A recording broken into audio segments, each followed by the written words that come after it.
주님 오신 그 의미를 가슴 깊이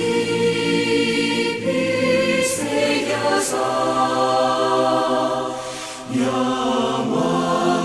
영원토록 그의 길을 따르며 말씀 전하리. 할렐루야. 고난주간 특별 새벽 기도회를 맞이하여 이 시간 주님 앞에 나와 영상으로 예배드리시는 예사람 가족 여러분들 주님의 이름으로 환영하고 축복합니다. 이번 고난주간 특별 새벽 기도회와 성금요 예배를 통하여 가상칠언이라는 주제로 예수께서 십자가 위에서 남기신 7가지의 말씀을 함께 나눌 때에 그 말씀 가운데 우리에게 주시고자 하시는 하나님의 음성을 들으시고 그 말씀을 가슴에 새기고 기도의 자리로 나아가시는 저와 여러분의 은혜의 시간 되시기를 간절히 원합니다. 다 함께 찬송 151장 부르시며 고난주간 특별 새벽 기도의 첫째 날 예배를 주님 앞에 드리겠습니다.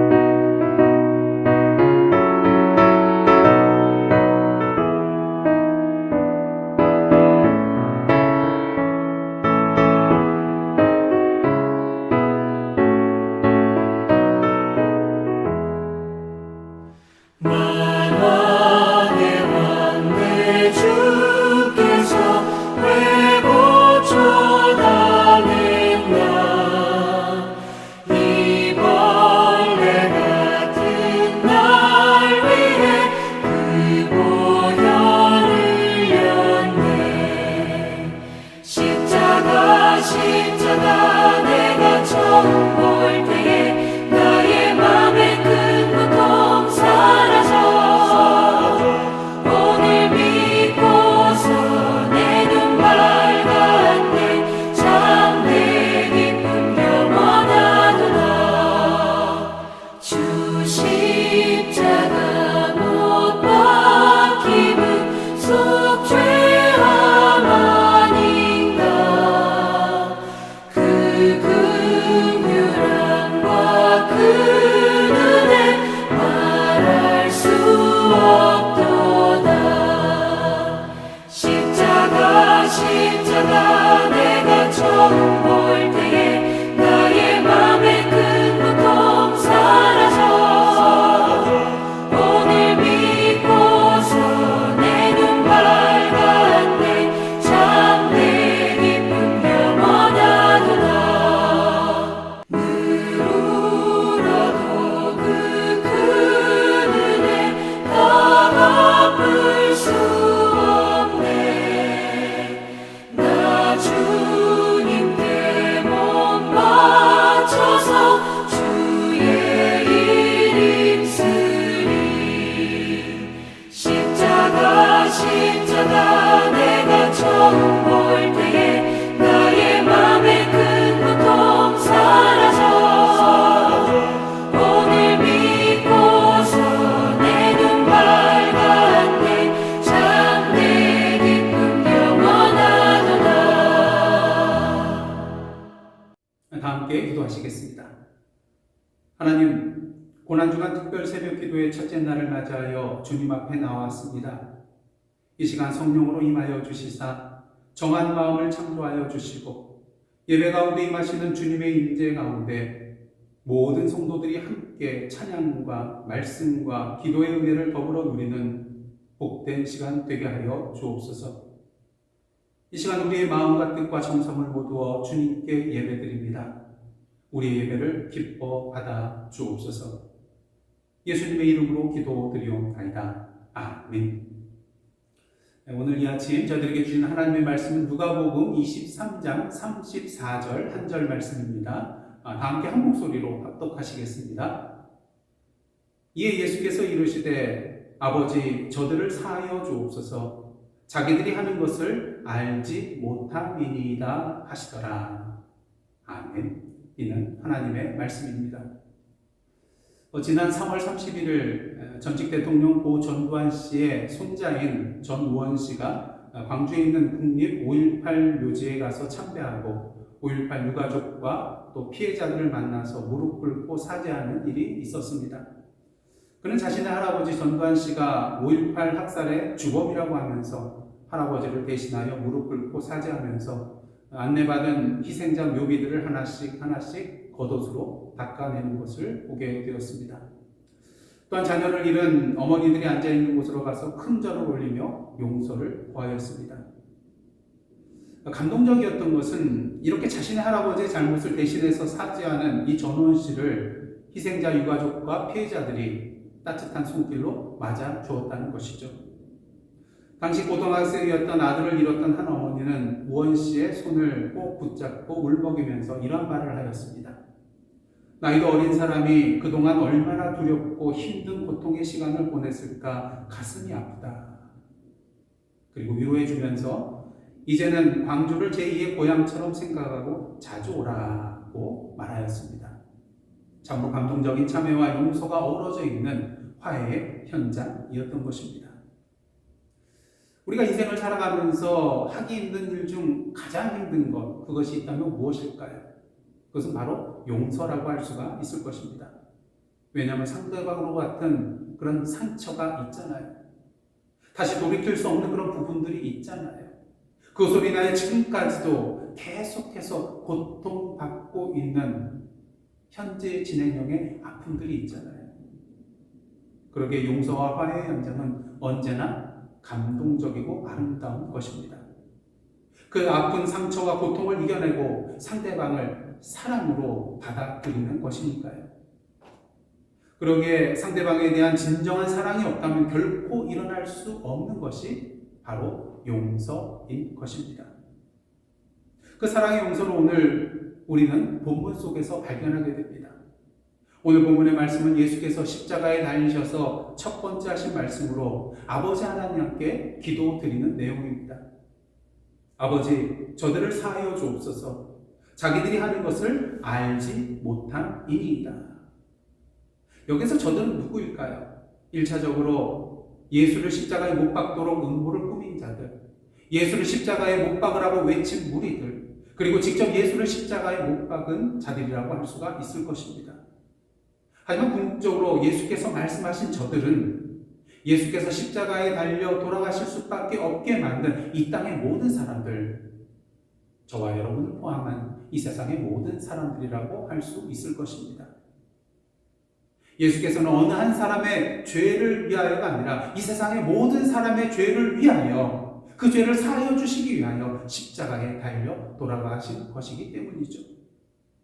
중요한 사실은 자신을 십자가에 달려 죽게 만든 원수 같은 자들을 위하여 예수께서 기도하고 계시다는 것입니다.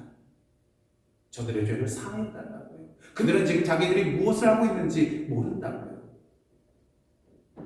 그들 때문에 십자가에 죽게 된 것임에도 불구하고 예수께서는 어떻게 이러한 기도를 아버지 하나님께 드릴 수 있었을까요? 그 이유는 오직 하나, 사랑 때문이었습니다. 산상수훈의 말씀을 보시면 예수께서 마태복음 5장 43절과 44절을 통하여 이러한 말씀을 하고 계십니다. 또 내 이웃을 사랑하고 내 원수를 미워하라 하였다는 것을 너희가 들었으나 나는 너희에게 이르노니 너희 원수를 사랑하며 너희를 박해하는 자를 위하여 기도하라. 이웃을 사랑하는 것 할 수 있습니다. 하지만 어찌 원수를 사랑할 수 있겠습니까? 하지만 예수께서는 이웃뿐만 아니라 우리의 원수까지도 사랑하며 우리를 박해하는 자를 위하여 기도까지 하라고 말씀하고 계십니다. 그리고 이것을 예수님께서 그저 입술로만 명하신 것이 아니라 본인이 십자가에 달려 죽는 순간에도 그 원수와 박해하는 자들을 위하여 사랑으로 기도하심을 통하여 우리에게 몸소 본을 보여주셨던 것입니다. 그러기에 우리는 오늘도 죽을 수밖에 없는 우리의 죄를 용서받은 자로서 예수님과 같이 원수까지도 사랑하며 용서하는 삶을 살아야 하는 것입니다. 그런데 한 가지 문제가 있습니다. 상대방이 회개하지도 않고 용서를 구하지도 않는데 용서할 수 있냐는 것입니다. 수십 년간 풀리지 않은 한일 관계의 문제가 무엇입니까?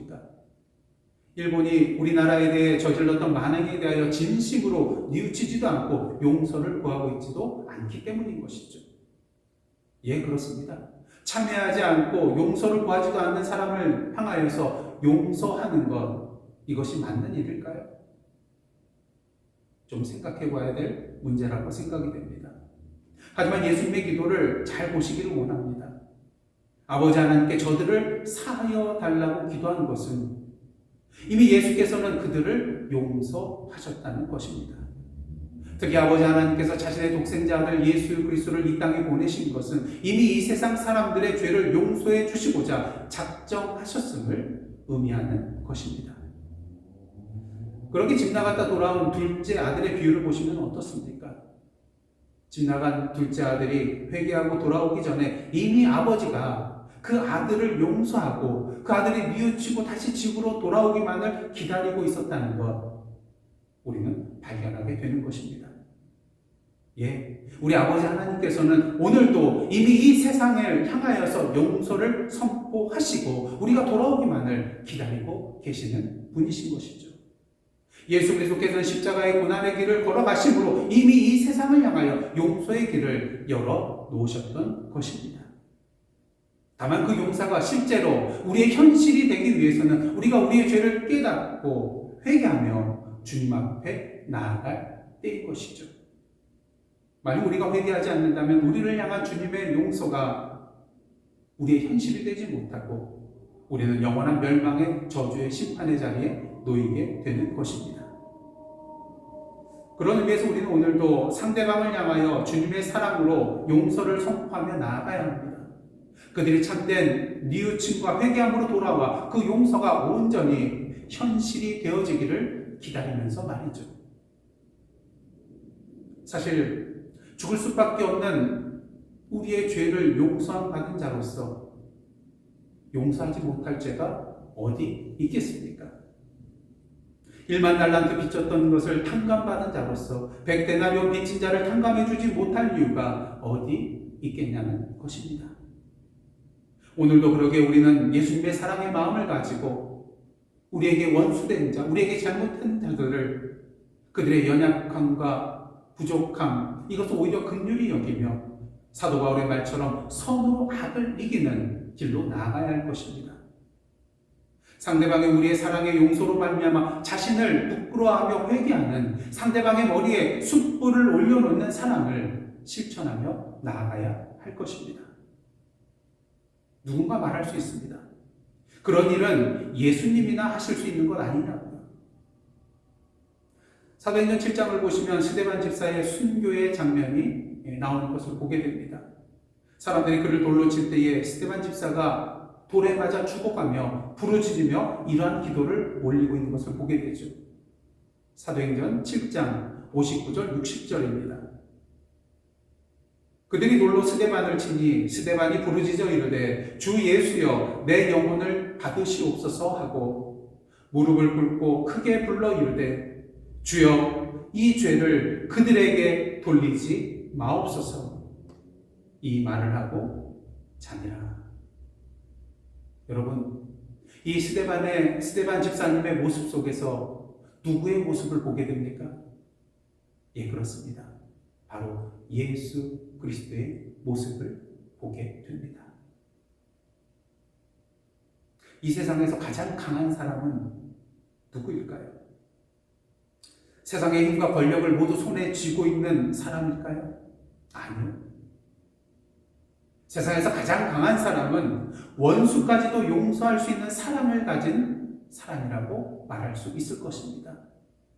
왜냐하면 세상의 힘과 권력은 상대방을 굴복시키는 힘이지만 사랑과 용서는 상대방을 얻는, 상대방을 품는 힘이기 때문인 것입니다. 그런 면에 있어서 비록 세상에서 가장 수치스러운 십자가에 달려 돌아가시게 된 예수님, 인간적으로 보면 세상 그 어느 누구보다도 가장 연약한 자의 모습이라고 할 수 있을 것입니다. 하지만 이 세상 그 어느 누구보다도 강하신 분이 바로 우리 예수님이셨습니다. 십자가의 길을 가시지 않을 능력이 있으심에도 불구하고 우리의 죄를 용서하시기 위하여, 우리의 죄를 대신 지시기 위하여 십자가의 죽음의 길로 가시며 이 세상을 향하여 사랑의 용서의 선포를 하시며 우리를 품어 주셨기 때문인 것이죠. 버나드 멜처라는 사람은 이런 말을 하였습니다. 당신이 용서할 때 과거를 바꿀 수는 없지만 미래를 바꿀 수 있다. 사랑하는 성도 여러분, 예수께서 우리를 용서하여 주시는 사랑의 길로 가심으로 죽음의 그림자로 가득하였던 우리의 어두운 미래가 생명의 빛으로 환하게 바뀌었습니다. 바라기는 오늘도 이러한 용서의 은혜와 생명의 빛을 누리게 된 자로서 주님께서 걸어가셨던 그 참된 사랑의 용서의 삶을 살아감으로 영적으로 죽어가고 있는 이 어두운 세상의 미래를 생명으로, 빛으로 변화시켜 나아가는 저와 여러분의 복된 삶 되시기를 주님의 이름으로 축복합니다. 그런 의미에서 이 시간 함께 기도드리실 때에 우리를 위하여 십자가의 고난을 당하시며 사랑의 용서와 생명의 은혜를 베풀어 주신 주님 감사드립니다. 예수님처럼 원수까지도 사랑으로 용서하고 그들을 위해 기도하는 자 되게 하여 주옵소서. 전쟁과 미움과 다툼으로 얼룩져 있는 이 세상이 주님의 사랑으로 서로 화해하고 참된 평화를 누리게 하옵소서. 고난주간 특별 새벽 기도를 통하여 주시는 주님의 말씀에 은혜 받고 무릎 꿇음으로 결단하게 하여 주옵소서. 이 제목을 놓고 이 시간 함께 기도하며 나가시겠습니다. 함께 기도하시겠습니다.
함께 기도하시겠습니다. 사랑의 하나님, 오늘 이 시간 고난주간 특별 새벽 기도의 첫째 날을 맞이하여 주님 앞에 나와 예배하게 하여 주심에 감사드립니다. 바라기는 십자가 위에서 아버지 저들을 사하여 주옵소서. 자기들이 하는 것을 알지 못함이니이다 말씀하시며 참된 사랑의 용서의 선포를 통하여 저희들의 어두운 미래를 환한 생명의 빛으로 변화시켜 주신 주님과 같이 오늘도 세상에 사랑의 용서를 선포하며 이 어두운 세상을 주님의 화해와 생명의 빛으로 변화시켜 나아가는 저희의 복된 삶 되게 하여 주옵소서. 이 모든 말씀 사랑의 용서의 주님이 되시는 예수님의 이름으로 기도드리옵나이다. 아멘. 주 예수님 오신 그 의미를 가슴 깊이 새겨서 영원토록 그의 길을 찬양하리